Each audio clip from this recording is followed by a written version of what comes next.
Greetings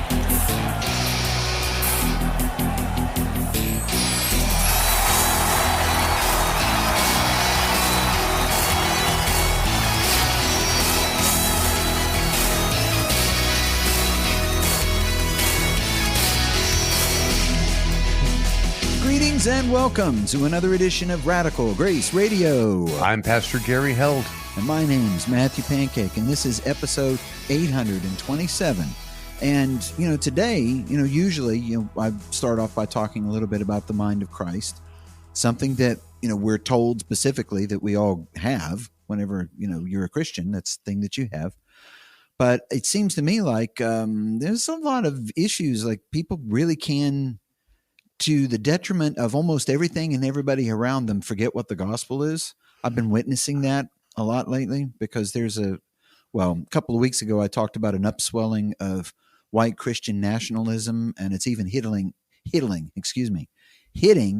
our church body. And, whenever I bring up the gospel to some of these people and that their ideas are contrary to Jesus's own command about, go and make disciples of all nations, as long as they're white or whatever, So you suggested that and I want to telegraph this because it's something that we haven't been doing. You suggested that we talk about objections to preaching the gospel in that way. And I think that that's something that you're going to see us do whenever we get to the other side of the show. I agree. I'm glad you jumped on my idea there. I'm sorry. Yeah. The thing about it is I'm hot about this today. I didn't mention it before we started. Because, when there's like a set of ideas and somebody's trying to get an upswelling going on all kinds of fronts, like they've got podcasts and they've got videos on YouTube and they're writing Substack blog posts and everything else, and they're on Twitter, and now they've started over on the same round robin of things. So, and it's frustrating whenever you try to remind someone gently at first what the gospel is and what it means and what the implications are, and they just ignore you, and they just go on with their round robin, and it's bothering me. So I didn't mean to jump on you. I can understand why you'd be bothered. The places where you see this happening, the people who are doing it, they don't think about it that way. They don't think about themselves. Like they would never say, I've got to preach against the gospel. They think they are preaching the gospel. I know. I think that they're actually preaching the gospel more correctly than we are, than I am. That there's a way to preach the gospel that, you used to say this, it gives them some gospel, at least some, but it also gives them a pretty healthy dose of the law. And we're going to talk about that distinction between law and gospel on the other side of the break. But yeah, you mix those two together, and that's not really something that is helpful in any realm, in the realm of trying to convict people of sin, or in the realm of trying to comfort those who are despairing of their own righteousness. And they should despair of their own righteousness. So, yeah. So I didn't mean to steal your thunder. You stole my thunder. I stole it. I'll give it back someday. You're a thunder stealer. I've got a jar, kind of a bottle right here. I'll keep it in later because you're going to need it on the other side of the break anyway. What do you got in there? Vodka? What do you got there? I don't know. Well, it's a clear liquid, but it is just water. Sure. Would you and think about it for a second. Would you put, this cost $1 at Walmart. Would you put anything like more than water in something like this? This is like simulated stainless steel on the bottom. It's plastic, but it looks like stainless steel. It's imagine that, simulated stainless steel, fake stainless steel. That's scary.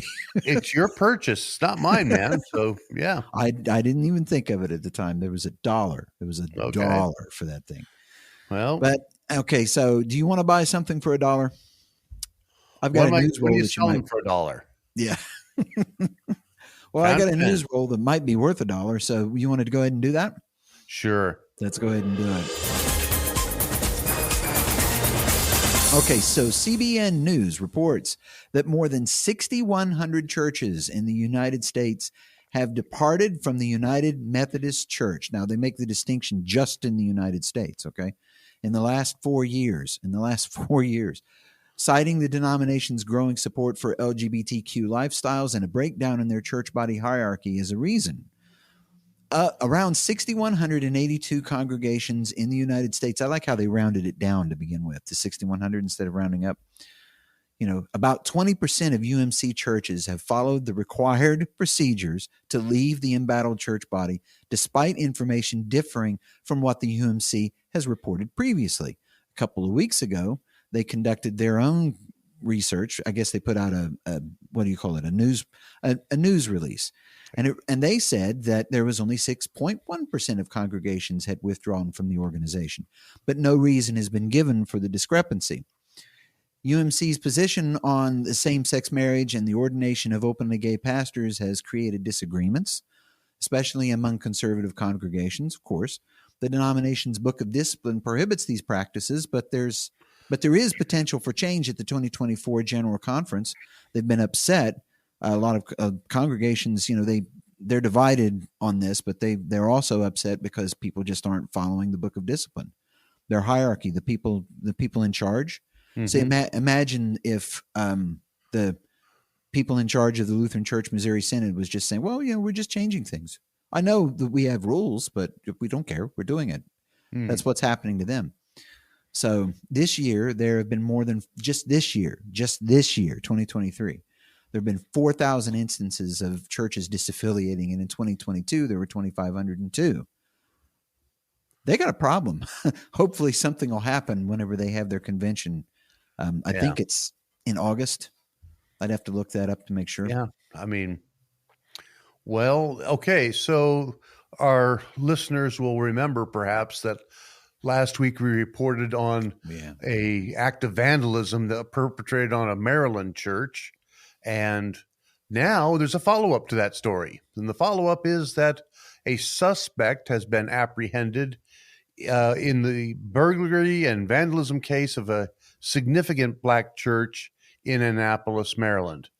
The damages that was caused to that church was about $100,000. And Jaron Alexander, who is 22, is accused of vandalizing two churches, one of which is Fowler United Methodist Church, and two other incidents of vandalism at a nearby Episcopal church.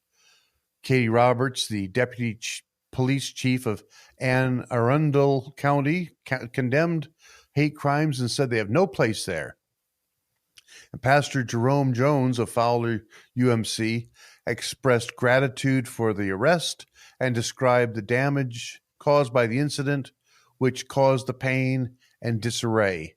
And the damages include a torn cross, destroyed televisions, vandalized Bibles and hymnals, and pages torn out, mic cords that were cut, and anointing oil poured into the electrical outlets. In an unrelated incident, twin brothers Blake and Brandon Kresner, age 19, were charged with vandalism for defacing Black Lives Matter and pride signs at Ark and Dove Presbyterian Church in Odenton. The police continue investigating another vandalism incident at a house of worship in Southeast Maryland, but in that case, they have no leads. So, yeah, they're having some issues. So I think whenever we did this story last week, I called for the guy to turn himself in. He needs to turn himself in for more than just the crimes. If you're going to pour oil into electrical outlets, you should, like, let's say that you're just somebody that doesn't believe in God or something like that. It's a good thing God was on your side that night, because they could have just come in and found you dead in the middle of your mayhem that you were doing after trying to mess around with electrical outlets and any kind of liquid. That's just dumb. Well, I don't know if oil conducts electricity, but I don't think it does.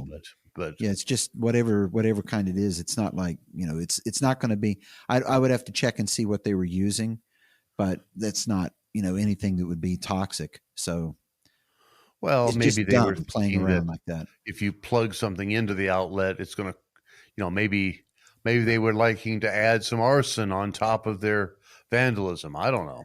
I don't know either. So, the number 3 story, a judge in Washington, D.C. has awarded more than $1 million to a black church, Metropolitan African Methodist Episcopal Church, in a lawsuit against the far right group Proud Boys. The church filed the lawsuit after the Proud Boys tore down and burned a Black Lives Matter banner during a protest in 2020. The judge also imposed a 5-year ban on the group and its leaders from approaching the church, making threats, or defaming the church or its pastor. The pastor of Metropolitan AME expressed satisfaction with the ruling, emphasizing the importance of collective action in fighting back against white supremacist violence. That's how I feel about it. The ruling was the default judgment since the defendants failed to appear in court to defend themselves. Summary judgment. Boom. The incident occurred during clashes between pro-Trump supporters and counter-demonstrators in December of 2020, where 2 Black Lives Matter banners were destroyed. The Metropolitan AME accused the Proud Boys of trespassing, destroying religious property, and engaging in bias-related conspiracy. The Lawyers Committee for Civil Rights Under the Law condemned the attack, highlighting the long history of white supremacist violence targeting black houses of worship. Additionally, the Proud Boys leader, Enrique Tarrio, actually admitted to setting fire to one of the banners and pleaded guilty to misdemeanor charges. Tarrio and other members of the Proud Boys were also convicted of seditious conspiracy charges related to the U.S. Capitol attack in January of 2021. Have fun, Okay, guys. well, the number 2 story is the Washington Times reports that a judge has issued an injunction prohibiting federal agencies and administration officials from collaborating with social media companies on the matters of protected speech. So there was a lawsuit filed, of course, a lawsuit filed by Louisiana and Missouri attorneys general, and that lawsuit has dealt a significant blow to censorship, some say. The government's pressure on social media platforms to address vaccine hesitancy and election-related posts was deemed excessive. The judge found compelling evidence of a widespread censorship campaign, comparing the government's actions to an Orwellian ministry of truth. They actually had a ministry of truth there for a while. It was unironic. They just called it that. It was and very the Republican strange. officials celebrate this decision as a victory for the First Amendment, while the Justice Department is currently exploring its options. So, okay. The injunction prohibits certain agencies, such as the Department of Health and Human Services and the FBI, from contacting social media companies to persuade them to remove protected free speech. However, there are exceptions for criminal activity, conspiracies, and national security threats. Well, of course, there's exceptions. Yeah, you got to take those things down. The lawsuit involves several individuals, including Jim Hoft, owner of Gateway Pundit. Never heard of it.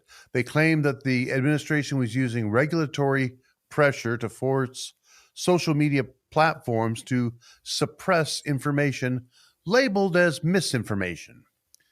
Now, the administration countered that it was the responsibility of social media companies to identify and combat misinformation. Furthermore, they believe the proposed injunction would hinder the government's efforts to address foreign influence, prosecute crimes, protect national security, and provide reliable information on health care and election integrity. Mm-hmm. Mm-hmm. Uh-huh. Yeah, we'll talk about that in a minute. But I want to get to this one because this is actually kind of interesting. This, to me, it came out of the blue. The Sound of Freedom. Ever hear that?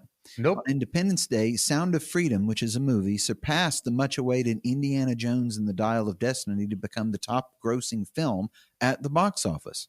It generated an impressive $14 million total in one day, by the way, with $11.5 million from direct box office sales and $2.6 million from what they call the Pay It Forward system that they have on their website.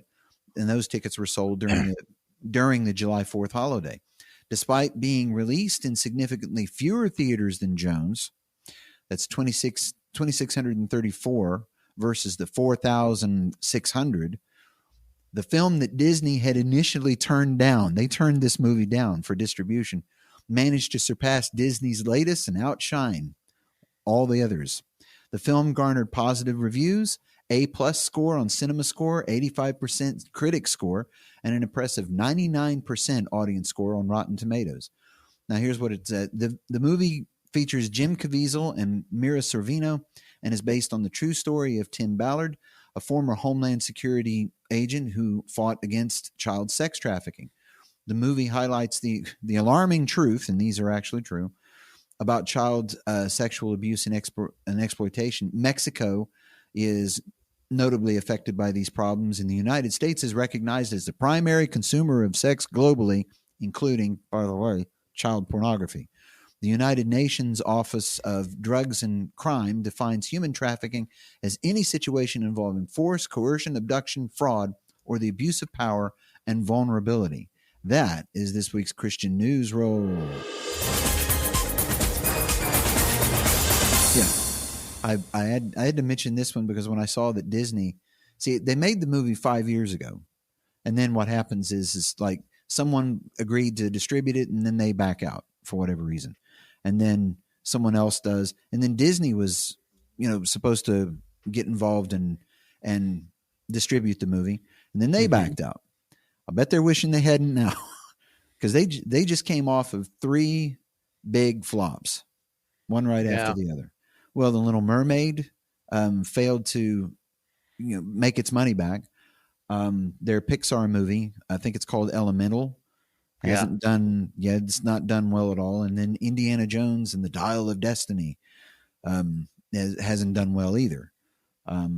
All 3 of those were announced as like reimaginings in the beginning. So it's no wonder people are not interested in those movies. But for a one-day total, $14 million, it was. And the thing is it's been in since. I have somewhere here, I have the Box Office Mojo showing the dailies since then. And they've been adding cash every day ever since. And see, that one comes from that one's being distributed by the same people I forgot to mention in there that do The Chosen. Okay, I didn't know that. Angel Studios. So they're becoming a powerhouse out there. Angel Studios is. They just signed a big worldwide distribution deal. Chosen's going to be. If you remember, we talked about this. Yeah, it's going to be translated into some 6,000 languages or something like that. It's something ridiculous. I mean, you don't even realize how many languages there are until a deal like that comes along. Now they're doing things like this. I mean, they've been doing it anyway, but they've proven that their system works. So that's a thing. I don't know what you might have to say about it, but I thought that was interesting. So what do you think of this number 4 story here, or number 2 rather? Number 2 story, yeah. That a court has to tell the federal agency to leave free speech alone. Yeah, well, look, there are other ways to get this done other than just telling the people who are in charge of a social media service that you got to take that down. It's a bit like saying we don't like the competition. It's like, well, get your messaging together and put something out there that makes sense to people. Well, when you say there's other ways to get this done, nothing immediately comes to mind. I mean, if you're trying to say that see, this is a fundamental problem. There are viewpoints that they're perfectly First Amendment protected, but if they catch hold with enough people, that winds up becoming a real problem, because if they're not grounded in truth, then they are definitely leading people into, who knows where. I mean, this is exactly what, you see happening in countries where there is no free speech. So right now, for instance, in Russia, the state-controlled media, This is a example of them meddling with their media, but they have propagated the idea, the state has, that this is a good thing that they're in. Thank goodness that they're in Ukraine, because the Ukrainian people needed them. And Vladimir Putin basically is mostly liked in his country. I mean, he's got a lot more support than the West can believe that he has. So what's happening there? Well, that's because a false narrative has been drilled into the people. And so false narratives can come from the government. False narratives can come from just, the ground up. There's how do you battle a false narrative, especially if it's creating real problems, things that threaten your democracy or threaten your way of life. So I don't think it's a simple problem at all. I definitely want free speech protected. I think that, okay, so this is a lawsuit that has said, okay, to the government, you're using a pretty heavy hand here, and okay, so they've been tried, and the government lost its case, so now they're going to have to, now they have to go back to the drawing board and say, well, if we don't do that, what do we do instead? Because they still perceive it as, this is a problem that needs to be addressed. I don't know what they're going to do, frankly. I think they need to contract a marketing company, because if they don't know how to get their information out there in a good enough fashion themselves, if our government doesn't have that as an expertise, like our government doesn't have the expertise of concrete work. They contract it out to people who do. Right. So I think that they should have been doing that for a while now, so that they can be told, like, by people who have their finger on the pulse of what's actually going on in the world, and be able to tell them, look, this is your messaging is so far off base that people are starting to think that you're lying to them all the time. I mean, I know the joke, how do you tell if a politician is lying? His lips moving. Right. Yeah. But the thing is like information that's put out there is like advisory information and stuff like that.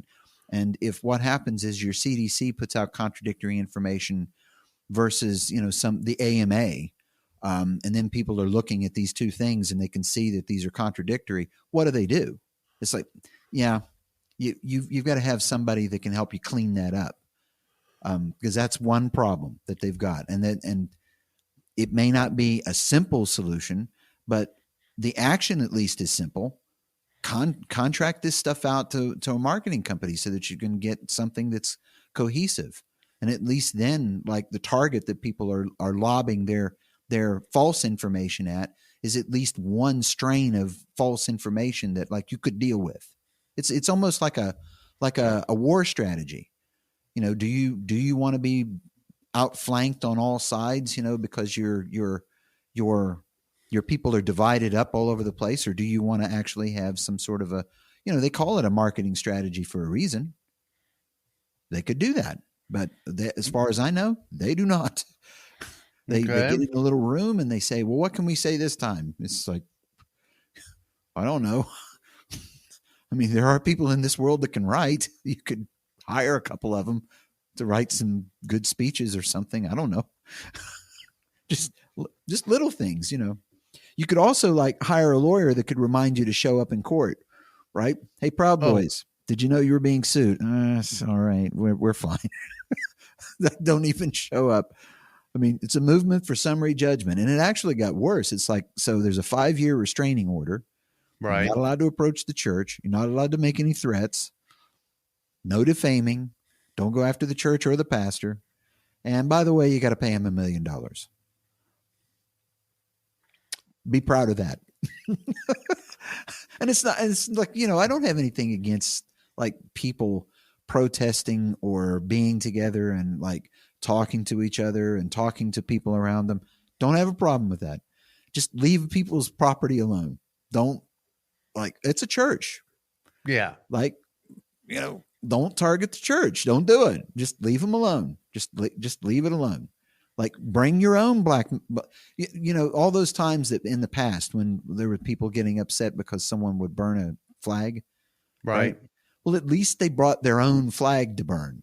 Right. They didn't like grab someone's flag and set it on fire. It's like, okay, just that's a thing that you could do. You could try that. That might be a thought. Now that would of course ruin the pulse of we're being spontaneous, but yep, I'm sure muggings are spontaneous too and things like that, and they're illegal as well. So just don't do them. Yeah, I hadn't thought about that. I mean, I hadn't thought about, well, we want to deface a Black Lives Matter sign or banner, and yet we don't want to be charged with a crime ourselves. We will bring our own. Now that's an interesting idea. Well, you're right. You could do that. You could, and you could always, like, if it's yours and you own it, you can destroy it. Yeah. To make a symbolic point. That's fine. And then people could be mad, but at least you wouldn't be arrested or anything for it. That's right. Yeah, that's good. You wouldn't wind up having to pay money. Good point. I mean, I don't know. Look at that. I'm solving these people's problems for them. They don't pay one bit of attention to me. It's because, I mean, look, you look for something to say on a podcast, right? And it's like, okay. You say something that, you try to find the hot take. That's what everybody wants, is the hot take, because that'll get you attention. But the only take that I've got is like, could you be sensible? Just try that. Like, try not to vandalize a church, Right. Don't destroy their Bibles. Don't tear up their things. Like I meant to put in there, I forgot to do this. When it says destroyed televisions, they're doing the same thing like we've been doing. I don't know if you're doing that at Trinity in Monroe, but you have you have screens in the sanctuary, and then there's a feed that goes to another room and things like that. Well, this guy, just, it's TV, break it. Hate them people at that church. Just get them. We don't have screens in the sanctuary, but the idea that you might want to have a screen in another room piping the service in, that's actually, that's something that's pretty doable. Could be worked out.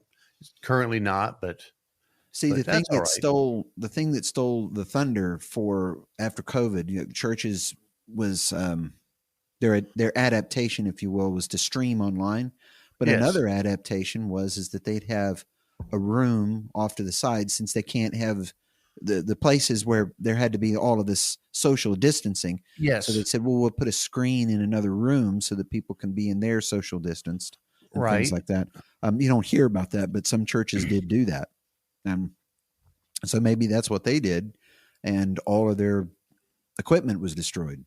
Cutting the mic cords. It's like, I don't know. They said this person's 22 years old. I was kind of expecting it to be a teenager, but people are so immature these days. I'm just not surprised that, they're 22. I wouldn't have been even surprised if they were 30. Okay. So here's something that was surprising to you, that it's not so much that the UMC is splitting apart or that a large number of churches are disaffiliating. What you were surprised about is how the reporting about, what's happening has been grossly inaccurate. Well, I don't know. If you're in charge of a church body and, there's 6,000, look, we'll go with the low number, the 6,100. Right. But maybe there's a way to fudge the numbers to make it look like it's not as bad. And someone was like, oh, if we move the numbers around this way, it's only 6.1% of our congregations. Well, look at it this way. In the United States, not worldwide, because United Methodist Church is worldwide. Okay. So it is 6.1% if you think of it as worldwide. But as soon as it's only the United States, it looks much worse. And considering that's where most of it's really happening, is in the United States. Right. Although there are other places, but it's like, wow, that's a lot of congregations. That's enough to form a new church body just right here. I Well, mean, yeah. I mean, I you mean, could have enough 6,000 congregations. That sounds rings a bell. That's approximately, I think, the number of congregations that constitute the Lutheran Church Missouri Synod. So you're right. You could, with the number of ones that have broken off. Now, a lot of them did go to a different denomination. They went to the Global Methodist Church. I have no right. idea what their numbers are as far as number of congregations affiliated, but they're not out there just being standalone independent churches. So, but you're right. Enough that a whole denomination's worth of churches have left the fold of that.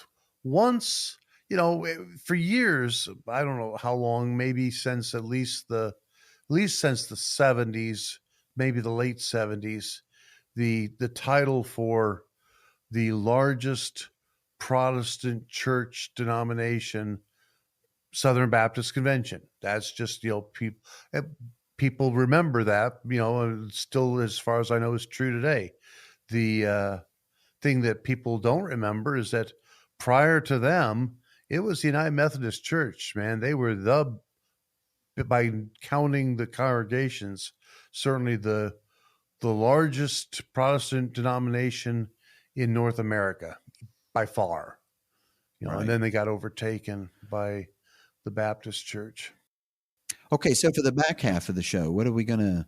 I've kind of already telegraphed it, but I wanted to telegraph it because I think it's important. So, well, we're going to talk about, what it means to preach the gospel in a way where you're not, like giving some, but also walking part of it back.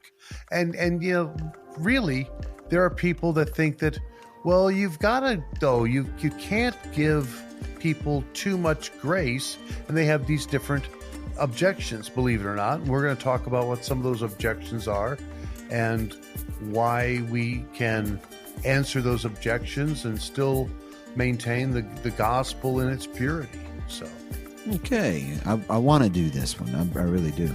So stick with us, and we'll be back with more Radical Grace Radio in just a moment.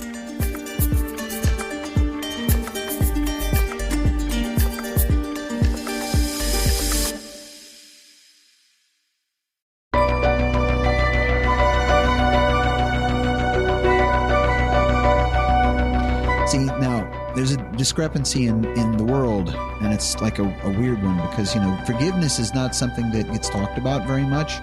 Like social, you wouldn't find that as a top thing being talked about on social media. But then there's that church last week. We were talking about it in the news right. the other day. Jerome Fowler's church. Right. And they were forgiving of the person who did the damage to their church. Right. We've heard that before. You remember the church in, I think it was in Atlanta, maybe, got shut up by the guy, the white supremacist guy, killed all those people. It was a black church. Yeah. Went into the Bible study. Yeah. And the people, whenever it was time for them to speak, after he was being convicted, yes, and they stood up and forgave him. Right. That's, it's kind of not and people kind of have this thing where they're objecting to. I'll say that kid's name was Dylan Roof. Yeah. Well, I wasn't interested in mentioning that. That's fine to mention the name in this case, but usually I don't like to mention the names of people that do stuff like that,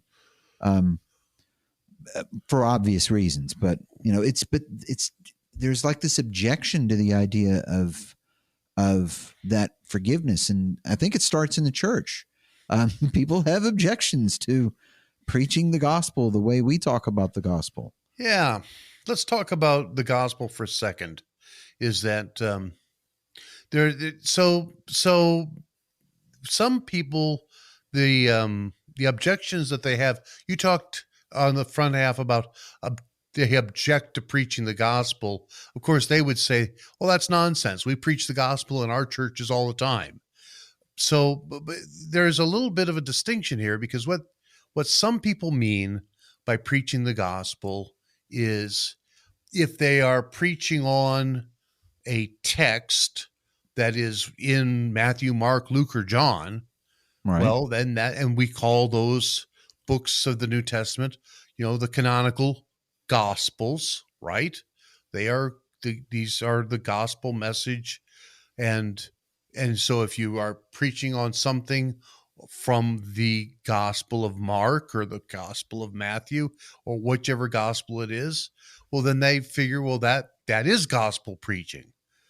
We're using the word a little differently. I mean, we understand we call those books in our Bibles gospels also, but we have a little broader sense also that this is why we can say the gospel is even found in the Old Testament, is that the gospel is anything that is sharing God's love and forgiveness, his promises, or it's instilling hope in his people. Those are gospel messages, right?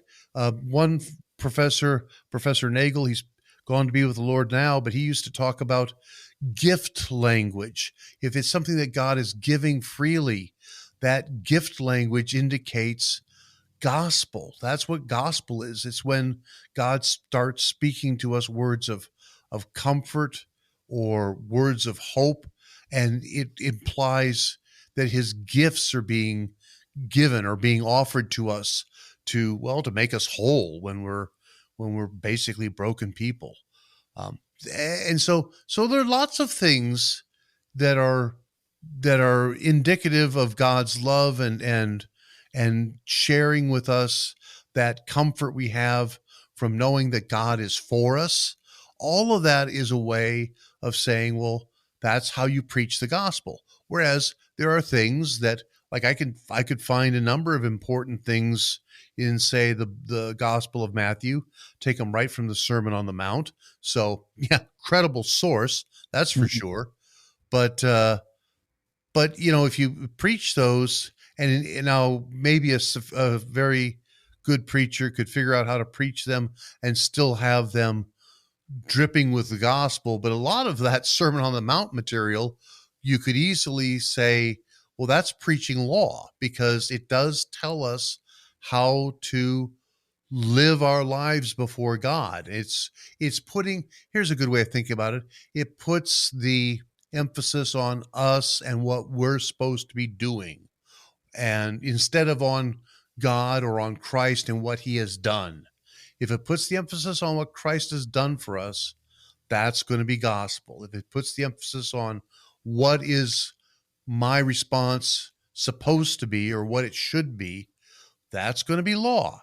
It's because it's going to convict me, for one thing, when I don't measure up to those kinds of standards.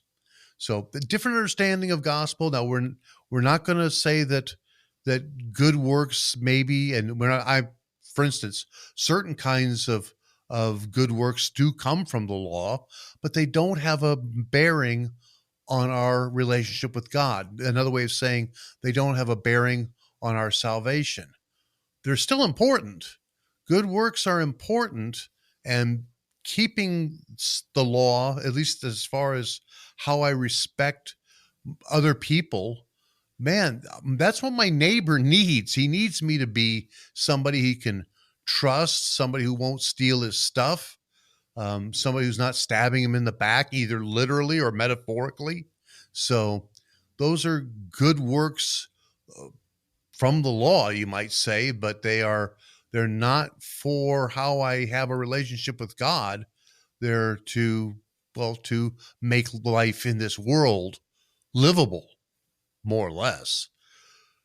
So with those things out of the way, let's talk about the objections. And you had a good idea. You had an idea that we should ask our listeners if they want to supply some, right? Yeah. How Have did you you put ever? that?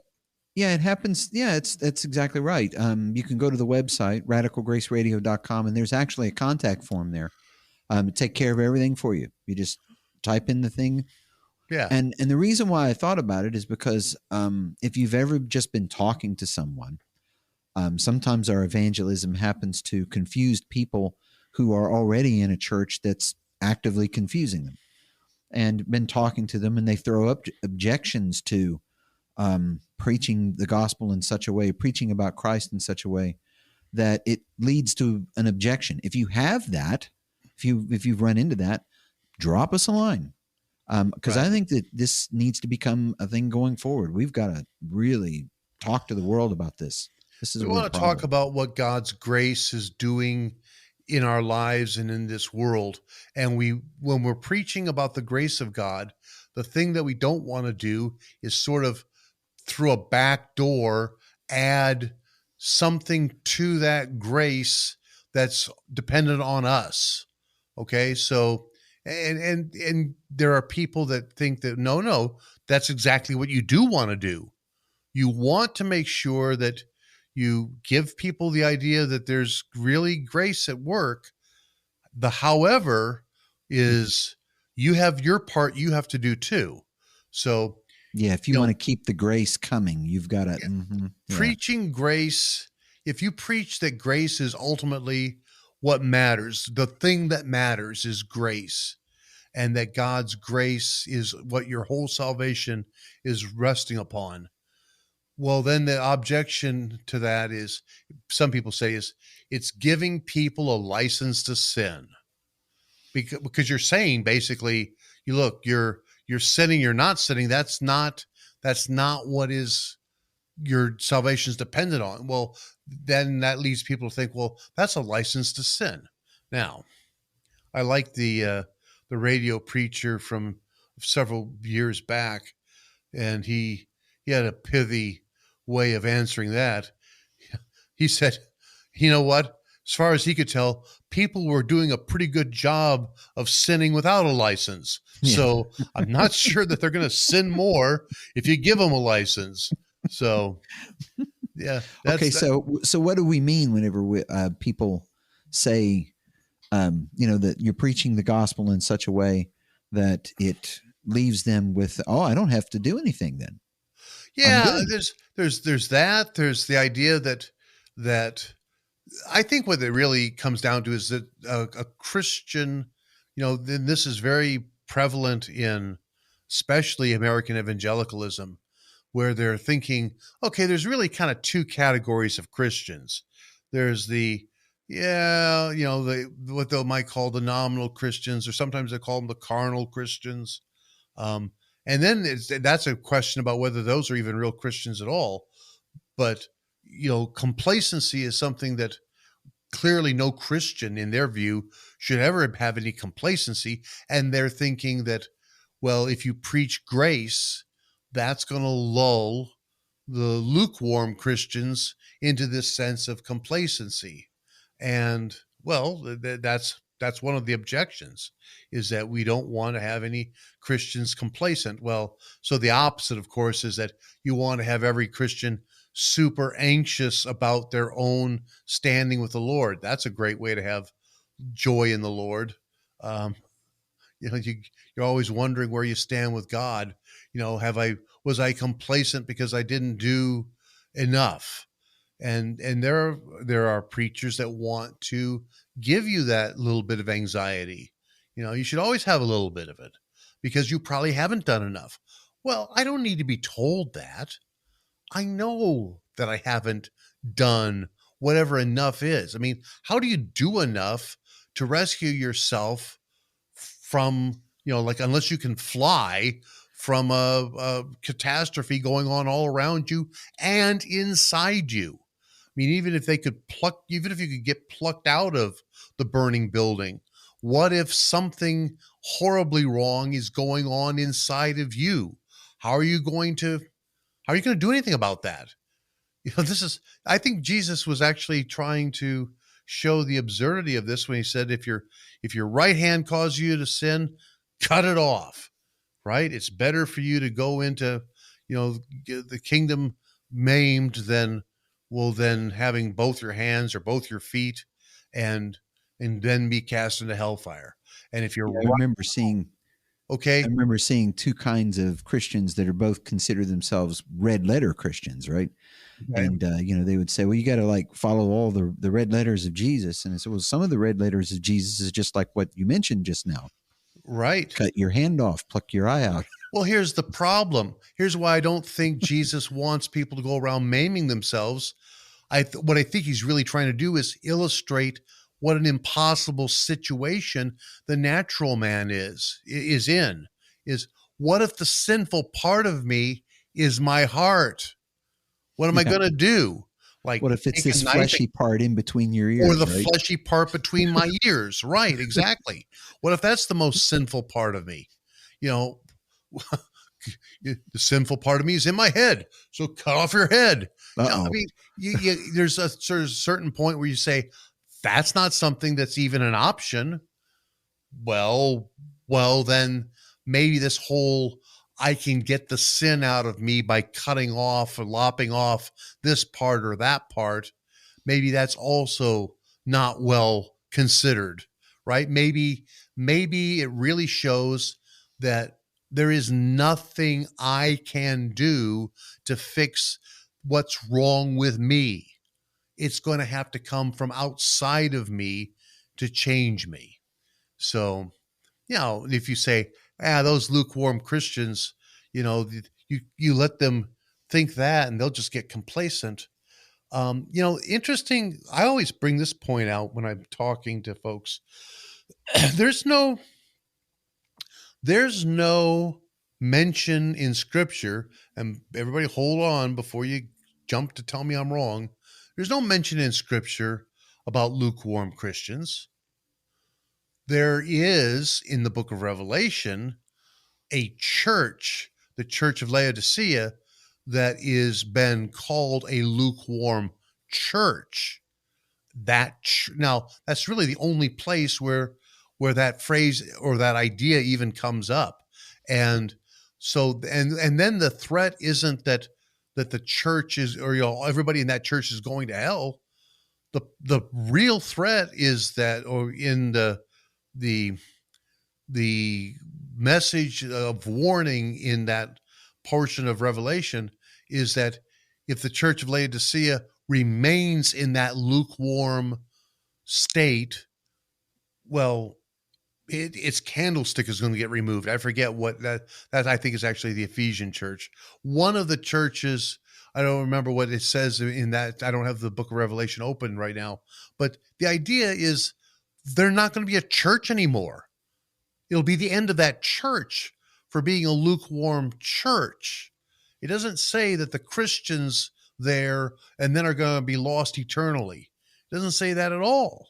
So another place where people like to talk about is they see where at one point, I want to say, I can't think of what book it's in, but I think it's one of the Pauline epistles where he talks about the Christians when they're still new in the faith, they need spiritual milk. But okay, and then the analogy is, however, babies when they're born again, but these are children, immature in the faith, they need spiritual milk. Eventually, though, they've got to transition from a diet of steady milk to solid food. And so the idea is that grace is a good place to begin, but some people then just stay there. They're always thinking about the grace of God. They're never moving on to the solid food. And well, what's the solid food? Well, there are a lot of people who want to tell you that the solid food is the law. The law that, these are the things that God commands and demands, and you need to be doing them or working hard at them, maybe to impress him. I don't know, but that's hearing that message about here's what you now need to do as a Christian. That is supposed to be the solid food, and the earlier stuff was the gospel stuff, was the milk. Well, no, they're understanding it wrong. I mean, yes, that milk is the nourishment that we need, the message of grace, the message of forgiveness, the message that says that God is for us and he will save us, and that he will save us completely. and that, everybody who's in Jesus' hand, no one can snatch them out of his hand. My Father is greater than all. No one can snatch them out of the Father's hand. That's all gospel message. That's promise that you hang on to. So what's the solid food? Well, the solid food is more of the same, but it takes a different kind of form. The solid food is that you really do go to the cross as part of your Christian life, because that's where you experience the grace, and that's where the victory is won. That's where Jesus won the victory for us. But when we are participating in his victory, we find that the Christian life also takes us inexorably, I kind of said that wrong, but step by step, closer and closer to the cross, to our own. That's why we have to pick up our own cross and bear it and follow him. Well, you say, well, that doesn't sound like gospel now. It is gospel, but you have to have a certain headset, a mindset to hear how this is also something that God is graciously letting you be incorporated into. This is something that is, it's heavy stuff. It's like, you got to give that some real thought. You don't throw that right at every new believer. It's solid food, but it's still not law. You still don't say, thus says the Lord, here's the list of rules. You got to do these things. If you don't do these things, you're out. Well, that's a bad understanding of what the solid food is. You already mentioned the red letter Christians. This is, sometimes you hear that thrown around, is that, if you talk purely about God's grace, we're saved by grace through faith, Ephesians chapter 2 language. Boy, that's very Pauline. You'll hear people sometimes trying to sound, I'm feeling kind of scholarly today. So that's a very Pauline way of talking about how this works in our lives. Whereas if you want a more balanced approach, yeah, you can get some James in there too. That'll fix you straight up. But you can also get fixed straight up by paying more attention to the red letter portions of your New Testament. Be a red letter Christian, referring to how most often in older King James Bibles, the words of our Lord were printed in red letters. I have a Bible like that on my bookshelf, right? You probably do too. Yeah. So those are the red letter editions of the New Testament. And well, the idea is that, so Paul is good, but of course Jesus is the Son of God, so Jesus is better. Well, no duh. But that doesn't mean that Paul's wrong. Okay. Right. and the idea that Jesus, you do need to read the words of Jesus in the context. I do this in my Bible classes. I do this in my sermons. How would these have been heard in the first century? And what would it have sounded like to the people, either the people who were interested in what he was saying and, then this was giving them hope, or the people who were hearing him and it was driving them bonkers, like the Pharisees. We have a gospel lesson coming up where the message is, come to me, all you who are, weary and heavy laden, and I will give you rest, right? Take my yoke and learn from me, for I am, humble and gentle and meek of heart, or something like that. I don't have that open in front of me either. But so that's a message that says that you can come to Christ and he's just going to give you a ton of things to do. And you are going to have to work like a madman, like a one-armed paper hanger every day to show him that you're worthy. Is that what it's saying? No. It's saying in fact, it says in that bit, my yoke is easy and my burden is light. Yeah. So a good preaching ought to open up. What is he talking about? How do I understand that then? And I think that, that's where the payoff's going to be.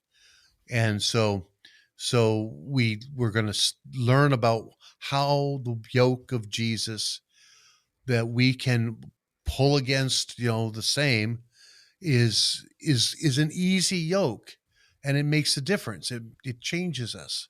So that's a place where where you ought to be a red letter Christian, not because it gives you kind of a balance. You're not always Pauline, but because it enriches your understanding. Paul by himself is not a complete understanding of how deep the grace of God runs. I mean, he says it flatly, but Jesus says it in another way that kind of has more color and richness and depth to it. Seems to me anyway. One more thing, and then we'll probably be about the end of the time, is that, some of the folks that really want to say, preach the gospel, preach about grace, but, here's where you got to walk some of it back. And these are the folks that really, John MacArthur's famous for this, lordship salvation.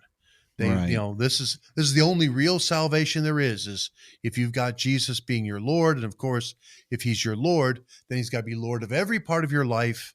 You can't be working on anything, because that means that there's still something that he's not completely Lord of. So, you either have him Lord of your life entirely, or at least that's what you're aiming for. And I'm not saying that we shouldn't have Jesus as the Lord of our life.